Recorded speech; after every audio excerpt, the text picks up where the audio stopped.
नमस्कार मंडळी, स्वागत आहे तुमचं माझ्या यूट्यूब चॅनलवर, ज्याचं नाव आहे वैष्णवी देडे. आणि जसं की तुम्हाला माहितीच असेल, कारण मी माझ्या मागच्या ब्लॉगमध्ये सांगितलं होतं की चित्तूला दवाखान्यात नेलं होतं मी. त्याच्या कानाच्या खाली जी सूज आली होती ते दाखवण्यासाठी दवाखान्यात नेल्याच्यानंतर कळलं की ती सूज नाही आहे, ती गाठ आहे एक. आणि त्यासाठीच भरपूर टेस्ट करायला सांगितल्या होत्या. तर सगळ्यात आधी सोनोग्राफी करायला लावली होती. काल तर ती काय करणं झालं नाही, मग ती उद्यावर पेंडिंग आली आणि आजचा दिवस आला आहे. मग त्यासाठी आमचे हे म्हणले, तू एकटी कशी जाणार आणि कशी सगळं करणार. मग त्यामुळे त्यांनी सुट्टी घेतली. त्यांना सुट्टी तर भेटत नव्हती, पण तरी पण त्यांनी घेतली. ते म्हणत होते की लेकरासाठी नाही तर मग कुणासाठी करायचं सगळं. आणि सुट्टी घेतली. त्या दिवशी इतकी धावपळ झाली ना आमची, सारखं इकडून तिकडं खूप फिरलो. आणि इथे सोनोग्राफीसाठी आम्ही आलो होतो सह्याद्रीत. तिथे आम्ही विचारलं सोनोग्राफीसाठी, पण सोनोग्राफीसाठी टाईम लागणार होता, 15-20 मिनटं टाईम होता. मग चितूची आणि माझी इथे मस्ती चालू होती जरा. मी त्याला जरा फ्री करायचं ट्राय करत होते. मग त्यानंतर सोनोग्राफीला घेऊन गेले आम्हाला. आणि चितू इतका रडला तिथे सोनोग्राफी करताना, बापरे. मग ते डॉक्टर पण बोलत होत्या, जर त्याला स्क्रीनची सवय असेल तर मोबाईलवर एखादं गाणं वगैरे जरी लावलं तरी चालेल, पण चितूला स्क्रीनची सवय नाही आहे. मग त्यामुळे गाणं वगैरे तर काही लावलं नाही, आणि लावलं असतं तरी पण तो काही शांत झाला नसता. मग सोनोग्राफीचे रिपोर्ट आले, ते पण अर्धा-पाऊण तासाने रिपोर्ट आले. मग ते रिपोर्ट घेऊन आम्ही परत साने गुरुजी दवाखान्यात गेलो, त्या मॅडमला दाखवायला. मग त्यांनी परत चितूला ब्लड टेस्ट आणि एक्सरे काढायला लावला. आणि हे आम्ही जस्ट चितूची ब्लड टेस्ट करूनच आलो होतो. आणि चितूची ब्लड टेस्ट होताना ना, मलाच एवढं रडू येत होतं ना. म्हणजे तो तर काही जास्त नाही रडला, पण मलाच राहावलं नाही. मला रडूच कंट्रोल होत नव्हतं, कारण माझ्यासमोर चितूच्या हातात सुई जात होती आणि मला बघवतच नव्हतं. ते सगळं कसं असतं ना, की जेव्हा बाळ पोटात असतं तेव्हा त्याची नाळ जोडलेली असते आपल्यासोबत, आणि झाल्यानंतर पण भरपूर दिवस जे आई खाईल तेच त्याच्या पोटात जात असतं. त्यामुळे त्याला काय झालेलं आपल्याला जास्त फील होतं. पण आता तो मोठा झाला आहे, तरी पण आत्ता जरी त्याला काय झालं ना, आता तर सगळ्यात जास्त त्रास त्याला जेवढा त्रास होतो त्यापेक्षा दुपटी-तिपटीने त्रास आईला होतो. आणि हे सगळं मी सध्या खरंच खूप फील होते मला हे सगळं. एक्सरेचा रिपोर्ट आम्हाला लगेच दिला, पण ब्लड टेस्टचा रिपोर्ट घ्यायला उद्या बोलवलं आहे. आणि इथे सह्याद्री हॉस्पिटलमध्ये आम्ही आलो, तर आम्हाला लॅबमध्ये आणि रेडिओलॉजीमध्ये सारखं फिरवत होते, की ते बोलत होते की हा छोटा आहे आणि त्याला जी टेस्ट करायला सांगितली होती FNSC, तर तो खूप छोटा आहे. त्यामुळे तुम्ही एखाद्या सर्जनचा ओपिनियन घ्या, सेकंड ओपिनियन, की ते काय बोलत आहेत. जर गरज असेल तरच मग ती टेस्ट करा, असं म्हणत होते. आता हा दुसरा दिवस आहे आणि मी सर्जनला भेटायला चालले. आणि जाताना माझ्या डोक्यात हाच विचार चालू होता की ती टेस्ट करायची आहे जी निडलने होणार आहे, आणि चितू ती सहन करेल का नाही. जर करायचं म्हणलेच तर कसं तो सहन करेल, आणि त्यानंतर जर ऑपरेशनची वेळ आली तर कसं मी सगळं हँडल करणार. हा विचार करून मला रडू येत होतं. आणि ते चितू बसून इतका बोर झाला होता ना, तो राहतच नव्हता. तो सारखा रडत होता. तो बाहेर चल म्हणत होता. आणि मी जे सर्जन बोललेत ते डॉक्टरांना सांगायला आले होते.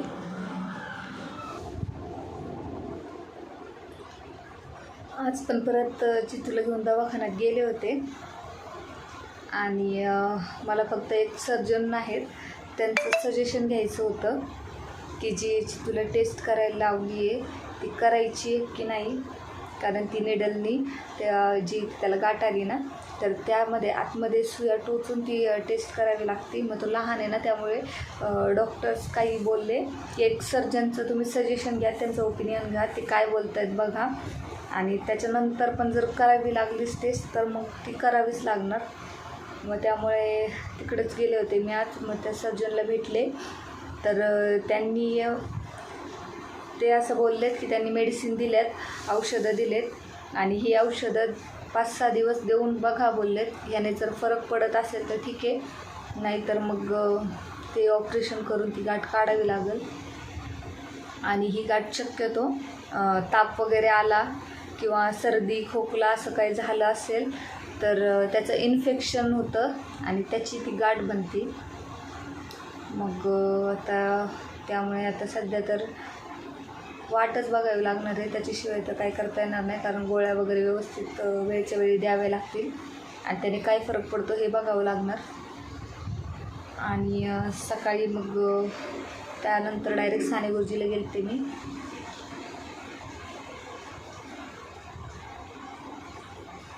कारण साने गुरुजीमधून त्याचा एक्सरेचा रिपोर्ट आणि ब्लड टेस्ट केली होती, त्याचा रिपोर्ट घ्यायचा होता. आणि ते रिपोर्ट पण मी डॉक्टरांना दाखवले तर त्या रिपोर्टमध्ये तर काहीच नाही, ते नॉर्मल आहेत रिपोर्ट. सकाळी मी घरातून सकाळी म्हणजे काल मी आणि आम्ही दोघं सगळ्या टेस्ट वगैरे आम्ही केल्या होत्या सोबत. त्यांनी सुट्टी घेतली होती म्हणजे त्यांना सुट्टी नाही भेटली, पण ह्याच्यासाठी त्यांनी सुट्टी त्यांना देत नव्हते म्हणून तसेच ते घरी राहिले. मग त्यामुळे आज काही त्यांना घरी नाही राहता आलं, त्यांना जाणं गरजेचंच होतं. आणि मग मी मम्मीला कालच बोलले होते की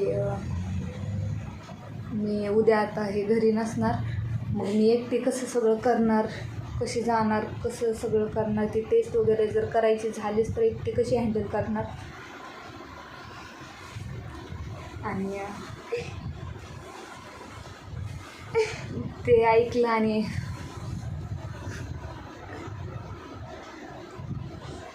ते ऐकून माझ्या पप्पांना करमलंच नाही की ही एकटी कसं सगळं करणार. आणि त्यांनी मला सरप्राईज दिलं आणि सकाळीच ते आलेत. मला सांगितलं नव्हतं अगोदर की ते आलेत म्हणून. जेव्हा ते पुण्यात पोहोचले त्यानंतर मला त्यांनी फोन केला की आम्ही आलो आहे पुण्यात आणि तू नेमकी कोणत्या दवाखान्यात ते सांग, आम्ही येतो आहे तिथं. तर त्याच्या आधी एवढं हेल्पलेस फील करत होते मी, एवढं एकटं वाटत होतं. पण जेव्हा त्यांचा फोन आला ना की आम्ही आलो आहे, इतकी फ्री झाली मी.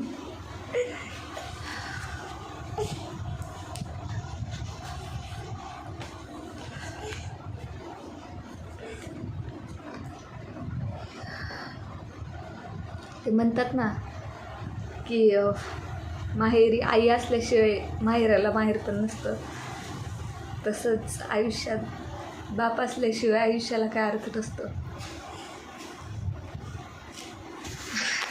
त्यांना एका शब्दाने पण म्हणलेले होते की तुम्ही या किंवा काय करा म्हणून.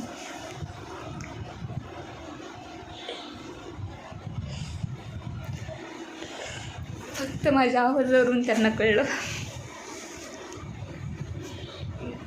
मला त्यांची गरज आहे.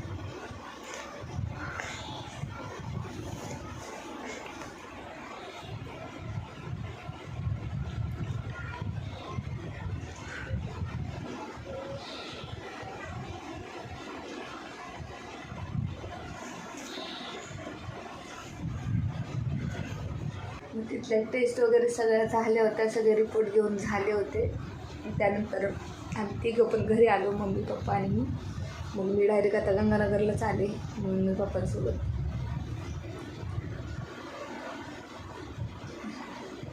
ज्यांची अपेक्षा होती खरंच, जे हितच आहे आणि त्यांनी यायला पाहिजे ते तर काही आलेच नाहीत. पण ज्यांना माझी काळजी आहे ते न सांगता पण आले.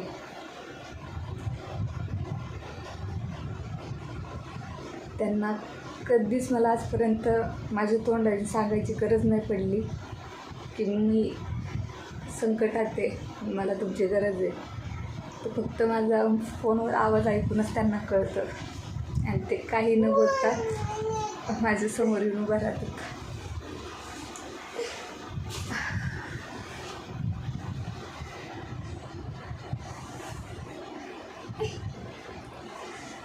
तर डॉक्टरांनी तर सांगितलं आता ते मेडिसिन देऊन बघा आणि 5-6 दिवसांनी मग जर नाहीच फरक पडला तर मग ते ऑपरेशन करून ती गाठ काढावी लागेल.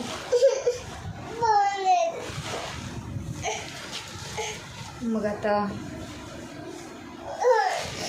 आत्तासाठी बस एवढंच. आजचा ब्लॉग इथेच संपवते. आणि चितू आता झोपला होता, तो जेवण करून झोपेतून उठल्या म्हणून त्याची जरा किरकिर चालू आहे. हां हे करू त्याला आता शेवया खायच्यात.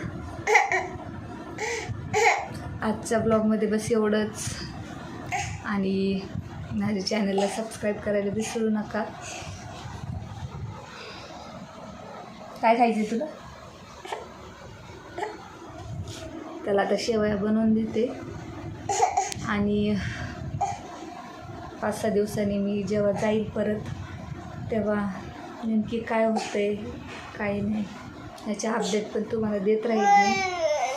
आणि प्लीज देवाकडे प्रार्थना करा की चितू लवकर बरा होईल.